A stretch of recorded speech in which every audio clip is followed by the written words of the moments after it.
KPBS On Demand is supported by Splatero, helping homeowners pay off debt or for home improvements by offering streamlined access to your home's equity with no additional monthly payments or new debt. Splatero provides a lump sum payment in exchange for a share of your home's future value. Learn more at splatero.com.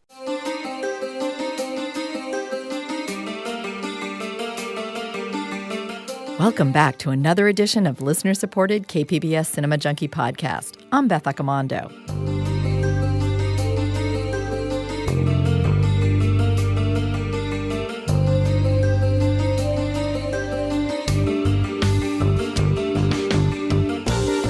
Just a couple of weeks ago, I woke up to find Shakespeare and Julius Caesar trending on Twitter. What, I asked myself, could possibly make an ancient Roman leader and a playwright who's been dead for centuries trend in 2017? And the reason made me realize that people need to brush up on their Shakespeare. Brush up your Shakespeare. Start quoting him now. Brush up your Shakespeare, and the women you will wow. The answer, it turns out, involves a production of Julius Caesar by the New York Public Theater in Central Park. It stirred controversy for having its Julius Caesar look like President Trump and be assassinated on stage. Caesar's assassination on stage is a crucial moment in the play, and some took offense at the image of a Trump-like character being killed. Other productions over the decades at various theaters have had a Julius Caesar that looks like Ronald Reagan, George W. Bush, Bill Clinton, and Barack Obama. But this production prompted enough controversy to make the corporate sponsors of Delta Airlines and Bank of America pull all their financial support from the theater. So that made the Bard trend. And that also made my idea of a podcast on Shakespeare seem all the more appropriate. Of course, my real reason for wanting to talk Shakespeare is that the Old Globe Theater is launching a second Summer Shakespeare on Film series, and I wanted another chance to discuss Shakespeare on film with the Globe's artistic director, Barry Edelstein. Edelstein is not only a scholar of Shakespeare, but he's also an acclaimed theater director and someone who appreciates Shakespeare on film. This summer, he'll also be directing Hamlet on stage.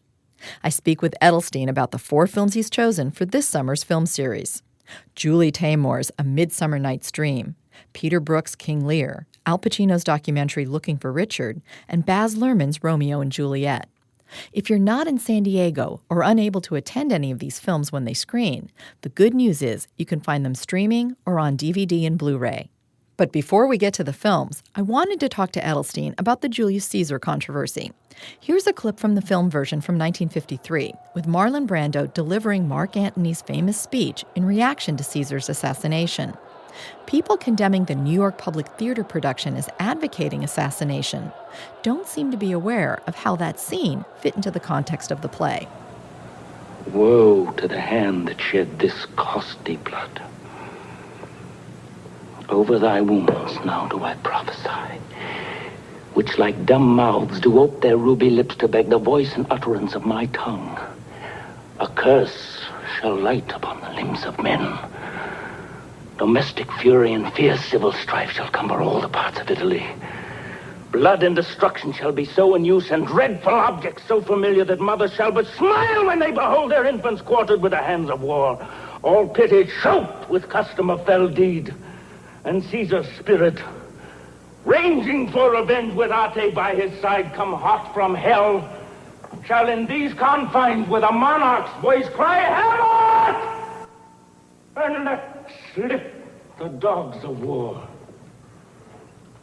That this foul deed shall smell above the earth, with carrion men groaning for burial. Barry, the Old Globe is doing another season of Shakespeare films to complement the Summer Shakespeare plays. And before we start talking about the films that you have chosen, I just want to bring up a recent controversy about a Julius Caesar theatrical production that took place in New York, the Public Theater, the Free Shakespeare in the Park. And then what I wanted to ask you about is, can you remind people of what Julius Caesar, the play itself, is about? Because it does deal with some very complex ideas about politics and politicians. Sure. Well, 2 things before I answer the question about Shakespeare. One is that the Public Theater is my alma mater. It was the formative institution in my life as a theater professional, and I spent 5 years of my life producing Shakespeare in the Park, where this controversy has taken place.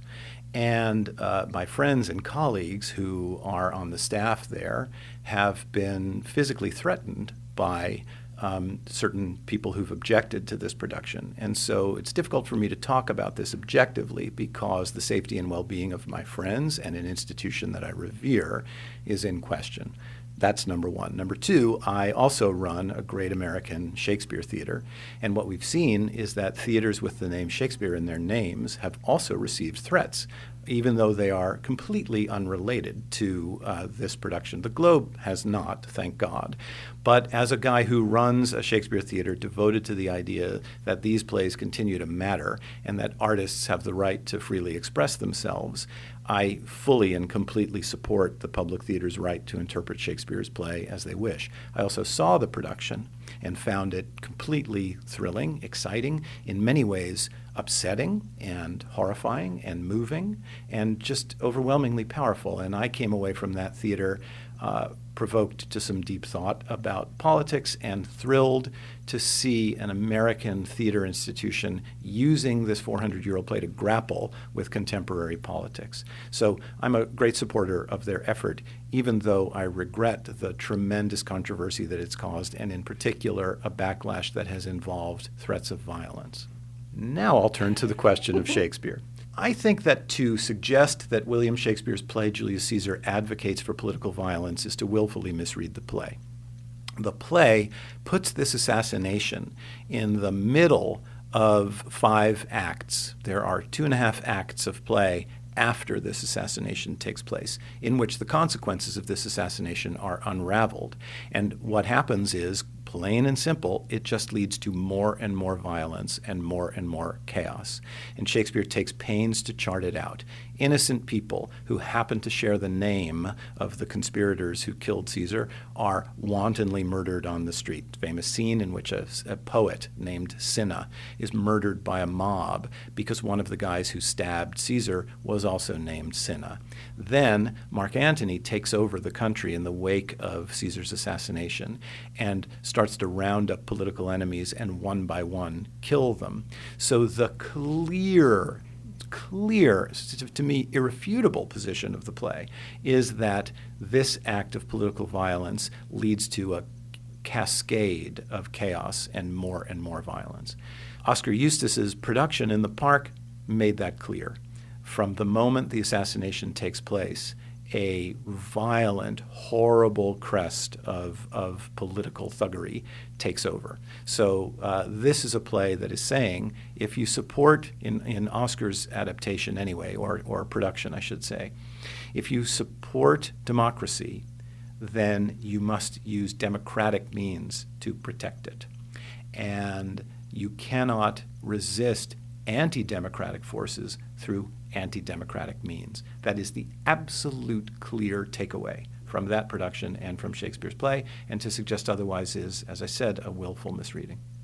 Well, it also seems you have to consider that when Shakespeare was writing these plays, he couldn't really write a play about either dethroning someone who's in power or taking someone out who's in power, because these were plays that were performed for the court, which would not want to see stories about usurping or assassination take place.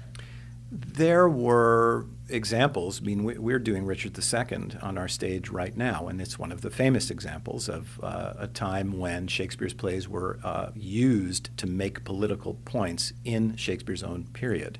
There was a rebellion taking place against Queen Elizabeth's rule, and the forces of rebellion actually staged a production of Richard II, which is a play about overthrowing a king.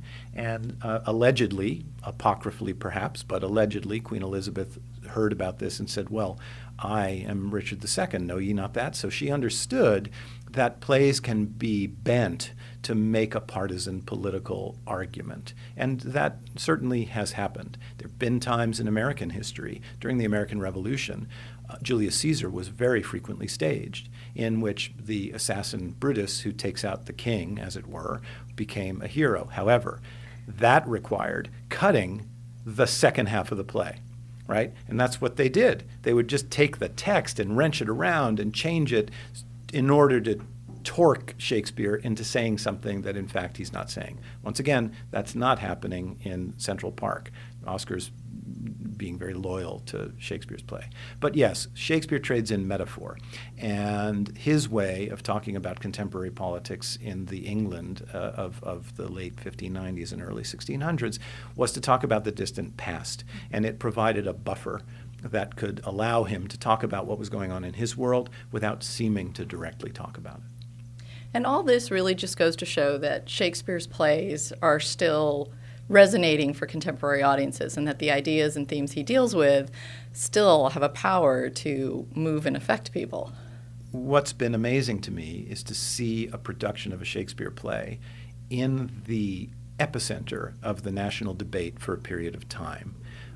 I suppose I have to look at that as a positive, as somebody who loves Shakespeare and believes that Shakespeare actually has something important to say to us right now.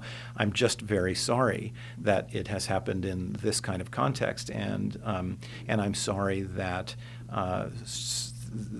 motives have been imputed to artists who have actually not been trying to do the things that they're accused of doing. Well, let's move on to some of Shakespeare's lighter, or one of Shakespeare's lighter plays, which is A Midsummer's Night Dream. And this is the film that you are going to be kicking off this summer's Shakespeare film series, which I have to say I am thrilled to see that you're bringing films back. I have not had a chance to see this one. It's Julie Taymor's production. I have had the privilege of seeing her two other film versions of Shakespeare, Titus, and also The Tempest, where she had Helen Mirren as a gender-bending Prospero. So what was it about her production of Midsummer's Night Dream that made you want to show this particular version? Well, let me go back just to talk about why we're doing this. So as a great Shakespeare theater, we are looking at Shakespeare in 100 different ways. We have a program that takes Shakespeare out to economically and culturally diverse neighborhoods around San Diego that don't necessarily have access to Shakespeare's work. We have our splendid main stage work. We have a program where we're training the Shakespearean actors of tomorrow. And we do all sorts of things. I give lectures, and we have panel discussions and behind-the-scenes tours. We're really trying to put Shakespeare in the middle of a kind of a turntable and just constantly turn him around and look at him from as many different angles as we can. And so bringing great Shakespeare films to the globe and offering them to San Diego for free in the summertime is a part of that. We're trying to take as kaleidoscopic a look at Shakespeare and what he can mean and how great artists have interpreted him as possible. So once again, we're very happy to do that, and I want to stress again that these screenings are for free. So, come on out and have a great time. Julie Taymor's Midsummer Night's Dream, I went to New York to a wonderful theater called Theater for a New Audience in Brooklyn, where she did this production to open a brand new theater that they built. There's a sort of tradition in the Shakespeare world of opening new Shakespeare theaters with productions of Midsummer Night's Dream. So she did this splendid, absolutely breathtaking production of Midsummer Night's Dream that is exquisitely faithful to Shakespeare's text and wildly imaginative. Julie Taymor is the genius behind The Lion King, one of the great imaginations in the contemporary theater. And a film company came along and said, let's film it. So it's not a studio production of a Shakespeare play. It's basically a recording of this spectacular, urgent, funny, vivid theater production, and very, very unique, and an opportunity for people who didn't have the chance, like I did, to sit in a 200-seat theater in Brooklyn and watch this amazing production. Now they can.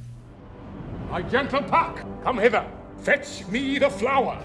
The juice of it, on sleeping eyelids laid, will make or man or woman madly dote upon the next live creature that it sees. I did get to see some trailers for it, and like Titus and Tempest, it is visually dazzling, and the imagery in it is amazing. And it seems very fitting for Midsummer's Night Dream. It is. I mean, Julie Taymor's imagination is kind of boundless in its extraordinary creativity. It is very, very thrilling to look at physically, visually. There's puppetry in it.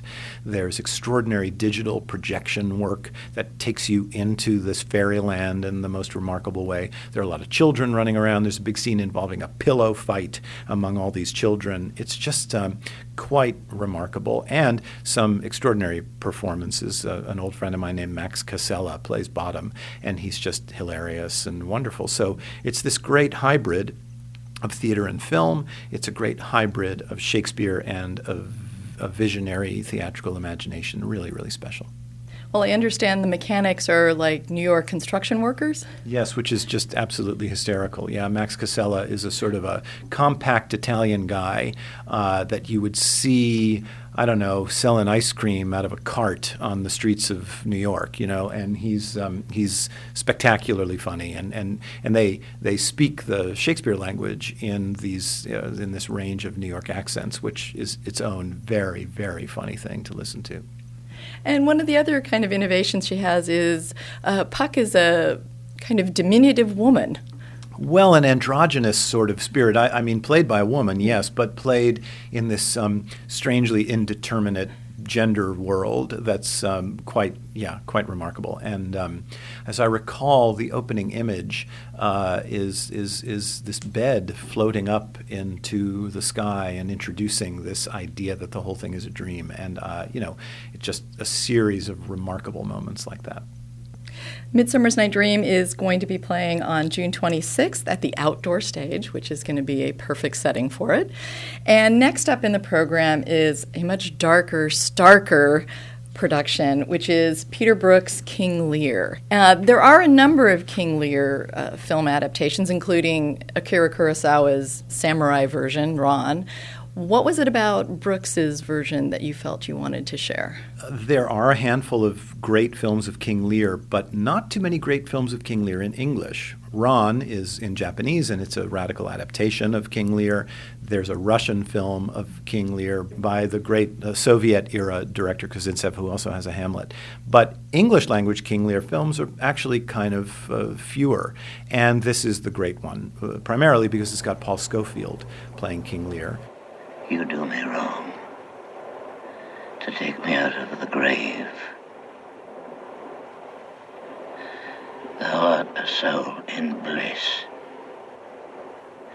but I am bound upon a wheel of fire, that mine own tears do scald like molten lead. Sir, do you know me? You're a spirit, I know. When did you die? Paul Scofield, arguably the greatest Shakespearean of the 20th century. He is stunning in this production, but then, Irene Worth plays Goneril. I mean, it's just this extraordinarily high-level cast. And directed by Peter Brook, who is one of the great stage directors and filmmakers of the 20th century as well. And they filmed it in, Greenland or Iceland or somewhere. I should look that up. But this wildly stark, glacial-looking place in black and white. There's a lot of stone and rough-hewn wood and big fur gowns. And it just captures the ancient medieval world of King Lear better than not only other films have, in my view, but also than most theater productions have. It's short, it's cut. He uses all these cinematic techniques to condense the story of the play. There's some narration, there's some title cards that tell you things that happened. So it's actually a much shorter and more roller coaster-ish ride than watching King Lear in the theater, and just immensely powerful. And I love, every once in a while, I'll just get on YouTube, because it's a hard film to actually find, and watch a little scene of Scofield doing one speech or another, and every single time it blows me away. So I'm actually looking forward just to having the chance to see it on a film screen. I've only ever had a chance once before to see it. I've watched it on DVD on a TV, but to actually see it screened cinematically is a really rare opportunity. There are some reviewers, like Roger Ebert, complained that Peter Brook put himself first and Shakespeare second, and that he didn't feel that this play had any of it tended to ignore the goodness of Shakespeare's play in favor of kind of a more nihilistic approach.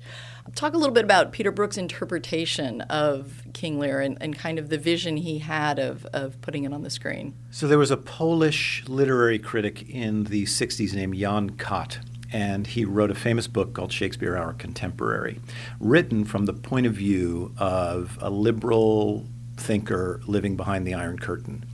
And he saw in Shakespeare's plays, and in particular in King Lear, this metaphor for political life under the repressive Soviet regime. And therefore, the king is represented as this crazy autocrat who's violent, who is decadent, who is removed from the actual life of the people who are struggling and poor. And Cott wrote this whole theory that informed very strongly Brooks' first stage production of the play and then this film of the play. So to the extent that Brooke is doing a very strong interpretive take on the play, Ebert is right, that's true. He's looking for the bleakest underbelly of the play. However, to the extent that the play itself really doesn't offer a lot of redemption, it's hard to see how that's in any way an inaccurate or illegitimate interpretation. It is Shakespeare at his absolutely most nihilistic and dark. The ending of King Lear is absolutely shattering and more shattering than anything else in the canon. And Brooke seems to have put his finger on it and liberated that extraordinary power in a way that I don't think anybody else has come close to.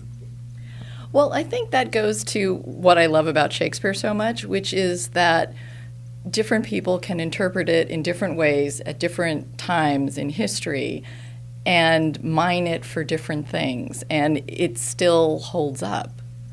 That's what's glorious and wondrous about these plays. I've been working deeply in Shakespeare for the better part of 30 years of my professional life, and plays that I thought were about one thing when I was in my late 20s, when I return to now, I find that they're about something completely else.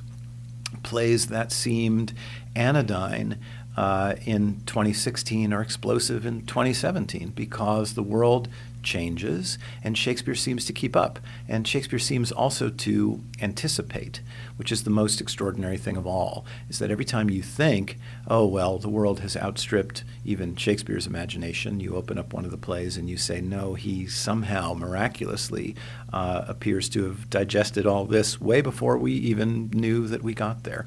So that's what's great about it. And the second point, I think, and this is the crucial thing, I'm about to direct Hamlet. And so a lot of people are asking me, well, what are you going to do with Hamlet?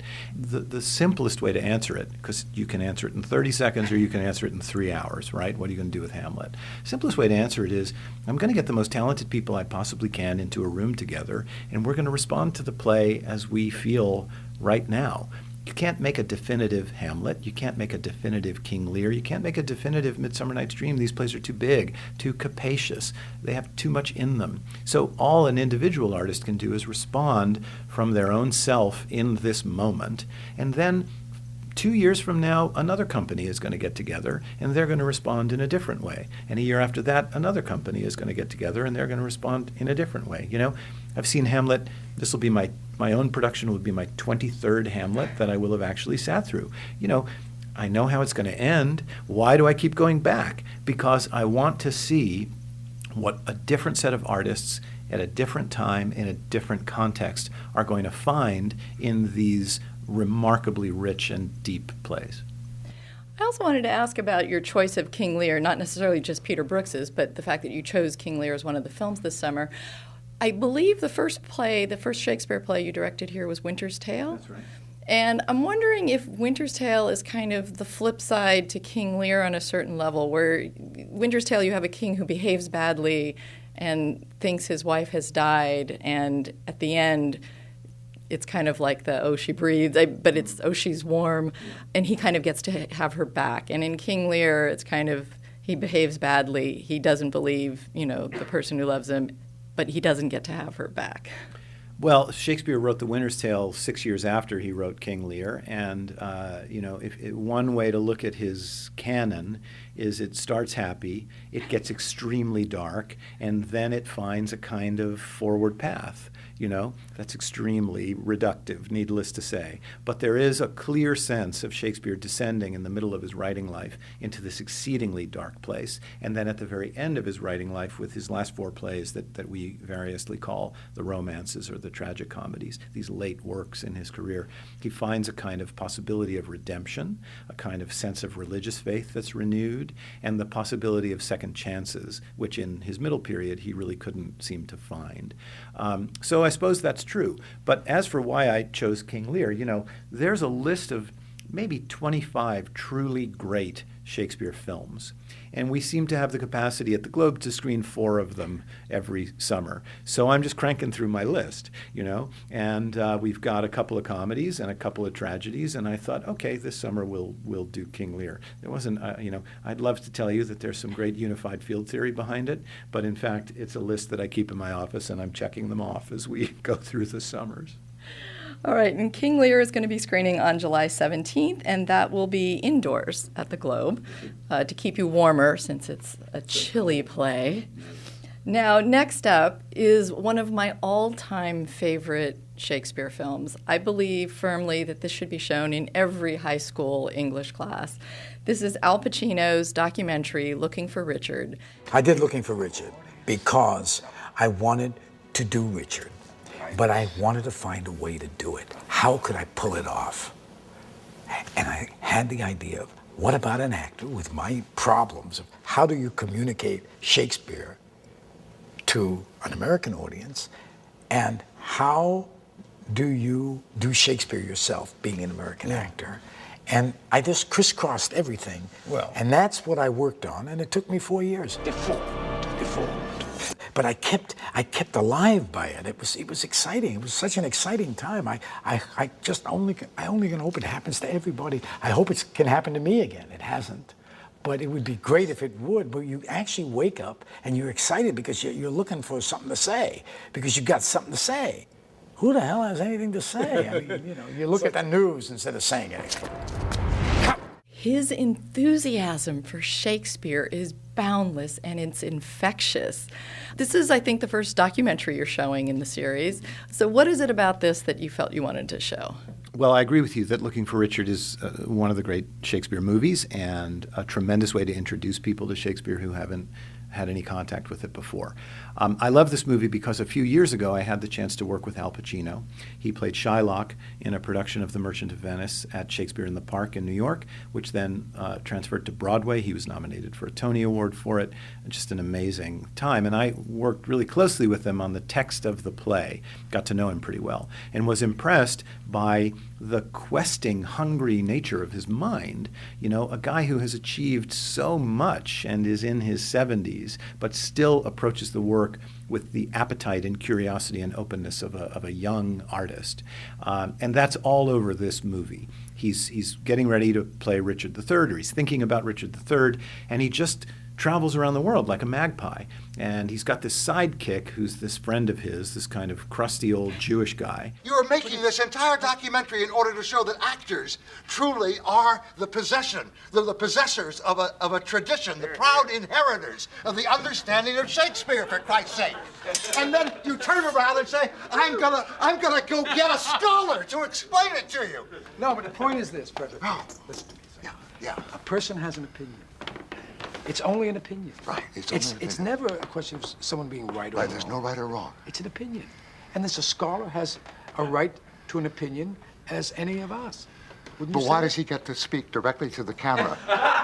And they make this weird double act, these two, this sort of Laurel and Hardy pair. One is a giant movie star, and one is this sort of crotchety old guy. And they travel around the world. They go to Shakespeare's house in Stratford-on-Avon, and weirdly the fire alarm goes off, so suddenly the fire department is coming into Shakespeare's house.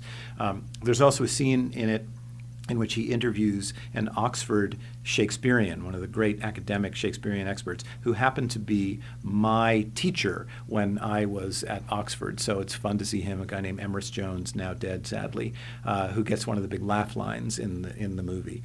And it's this brilliant, wonderful actor with an insatiably curious mind tracking down Richard III and this Shakespeare play and trying to figure out how to make it work. And you see him do scenes from it, fully realized in medieval costume. Then you see him in the rehearsal room. You see him working with other actors. Kevin Spacey's in it, Winona Ryder's in it, Alec Baldwin's in it, all kinds of people. And it's funny, and it's fun, and mostly what it is kind of cockamamie. It's just this wild adventure. Al Pacino going on this crazy Shakespeare adventure, and he's a fun travel companion. Well, and he also seems to be trying to prove the point that Shakespeare still has meaning today. I remember there's a scene where he just goes out on the street and says, like, everybody knows Shakespeare. They may not know they know it, but they know it. And he just goes to random people and just says, reads a line or asks them if they know something. And he just seems like so passionate about trying to prove this point. And he also points out, like people complain that they don't understand Shakespeare, and he gets, I forgot which actor it was talked about it, but he said it's like listening to rap music. It's like it's a different rhythm, and you just have to learn to get used to it. He comes from a generation of actors when the public theater in New York was just growing up, and Joe Papp, the great impresario, was building the public theater and Shakespeare in the Park on the premise that Shakespeare belongs to everybody. And it's a legacy that we at the Globe really embrace, because we believe that Shakespeare belongs to everybody, and you need to approach Shakespeare as if he's writing the plays today, and then you find that there's something in it that's immediately connected to the real world in which we live it. So I love that he takes that view all the way to this extraordinary film, because after you're done watching it, you have this amazing instinct to just go run and open up a volume of Shakespeare and look at it and hear it, listen to it, feel it, touch it. So he's done the world of Shakespeare a tremendous service by making this movie. I can't recommend this film enough. So it's August 7th, and this one is also inside the Globe. And if you make the trip to see any of these, please see this one. And the last film in your series is another wildly inventive one to kind of match with Julie Taymor's, and this is Baz Luhrmann's Romeo and Juliet. So there are a number of other interpretations of this on film, famously Franco Zeffirelli. Why was this the one that you wanted to show? Well, maybe it was last summer or the summer before when we did this film series, we closed out with West Side Story, taking the view that Shakespeare is also a legitimate source of inspiration when adapted into some other kind of form. And so I thought it was important to do that we inject into this film series a production of Shakespeare that's aggressively contemporary. We have that discussion here at the Globe a lot, where we're asked, are you doing a traditional version, or are you doing some kind of interpreted version, some kind of contemporary version? And I think that we need to mix it up. And so I wanted there to be at least one film in the series that really puts Shakespeare very, very strongly in a contemporary worldview, and this is one of the best at that. It's set in some sort of undefined, gigantic, transnational metropolis that looks a lot like Mexico City or something. A big, sprawling, gigantic, city bigger than anything in the United States. And there are these two rich families, and they're having this big fight. There's a big joke involving a Federal Express type of delivery service that solves one of the big conundrums. I'm going to do a spoiler. There's the message that there's a secret plan to pretend that Juliet is dead is supposed to reach Romeo by a friar who is to deliver a letter. And in Shakespeare's play, the friar gets all the way to the town where Romeo is, only to find that there's been an outbreak of the plague and the gates have been sealed shut, so he can't get in. So the message never reaches Romeo. When Romeo goes to Juliet's tomb, he fails to understand that she's only fake dead and not real dead. Then he kills himself, and she wakes up and he's dead, and it's too late. So in this movie, the reason the message does not reach Romeo is because the FedEx truck has a flat tire in the middle of the desert, right? And it's really fun because the language in the play is deliver this letter to Romeo, post-haste dispatch. Post-haste dispatch is Shakespearean for very quickly, right? So the name of the FedEx company on the side of the truck is Post-haste dispatch, right? And it's just so clever and such a wonderful, funny, witty, silly way of taking this 400-year-old idea of a letter that doesn't get to somebody and translating it into terms that we immediately understand, because we've all had the experience of waiting for something from FedEx and it not showing up on time.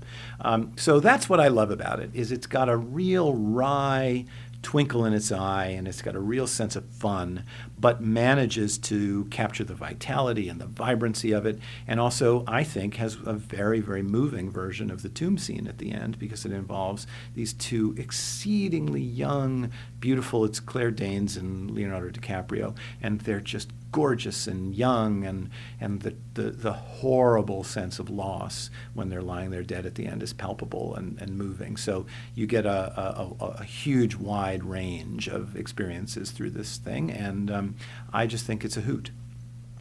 it did receive criticism for cutting the text, and for some people felt it didn't revere Shakespeare's words enough. But the thing that I appreciate about it is that Baz Luhrmann really seems to be trying, and not in a heavy-handed way, but trying to make that text understandable. And I just remember the opening with the prologue.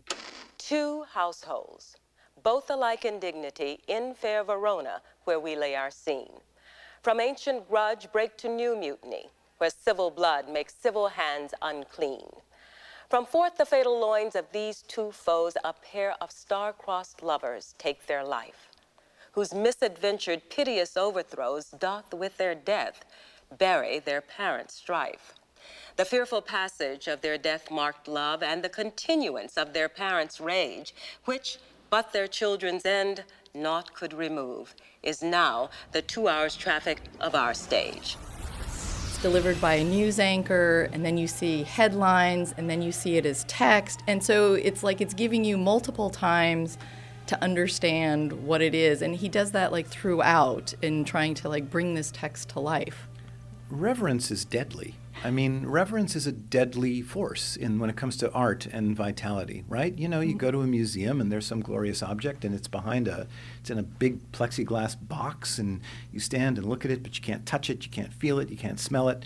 You know, Shakespeare shouldn't be that way. We shouldn't put Shakespeare in a glass vitrine and remove it from us. We should be able to touch it and recognize that it's messy and it's dirty and it's sweaty and it's bloody and it has human fallibility in it, you know? So I don't have a lot of patience with people criticizing Baz Luhrmann because he dared to cut a few lines here or there, or do something, you know, that's somehow not pure with it. Because what he does is he captures the real vibrancy of this play, the real sexuality, the real muscularity, the real thrill, the real daredevilry of these two young teenagers who would have the temerity and the guts to defy the conventions of their society. So to me, it's a triumph. It's a triumphant exploration of Romeo and Juliet. Is it a reverent one? No, but that doesn't interest me. You know, I'd much rather see somebody mess around with it and have fun with it, because again, we know that next year somebody's going to do a different version of it. And if we look at this Baz Luhrmann Romeo and Juliet and we say, it's too aggressive for my taste, you can just go get the Zeffirelli, which is full of flowing locks and medieval clothes and, you know, and sentimentality and soft focus photography, and, you know, and you can get that Romeo and Juliet. So to me, to return to an image that I used before, the more kaleidoscopic a view we take of Shakespeare, the more Shakespeare continues to live. And that's what we're trying to be all about at the Globe, which is to say this is a living, vital force that has a lot to talk to us about in our contemporary world, has a lot of ways to help us understand what's going on in the universe and in life, and yes, even in our country. And so we want to approach Shakespeare in as many different ways as we can. And Romeo and Juliet closes out the program, and that'll be on August 28th, and that will be outdoors. Again, that's another fitting one to have outside.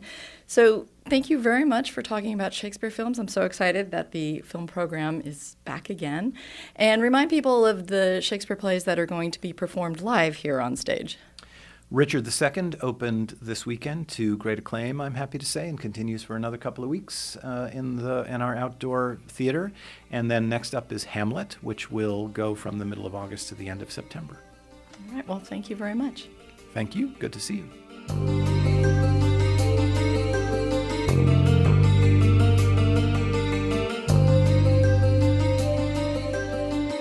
That was Old Globe Artistic Director Barry Edelstein.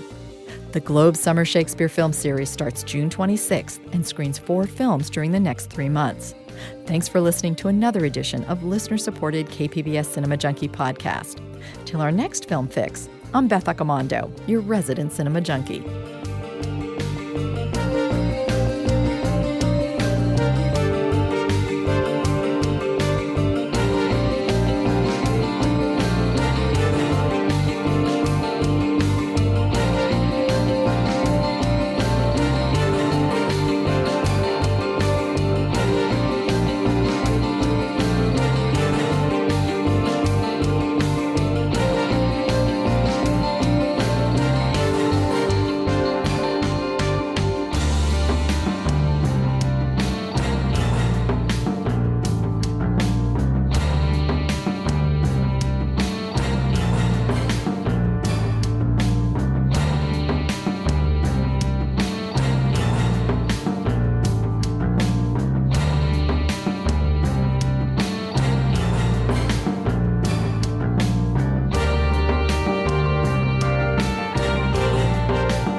KPBS On Demand is supported by Splatero, helping homeowners pay for home improvements by offering streamlined access to your home's equity with no additional monthly payments or new debt. Splatero provides a lump sum payment in exchange for a share of your home's future value. Pre-qualification available at Splatero.com.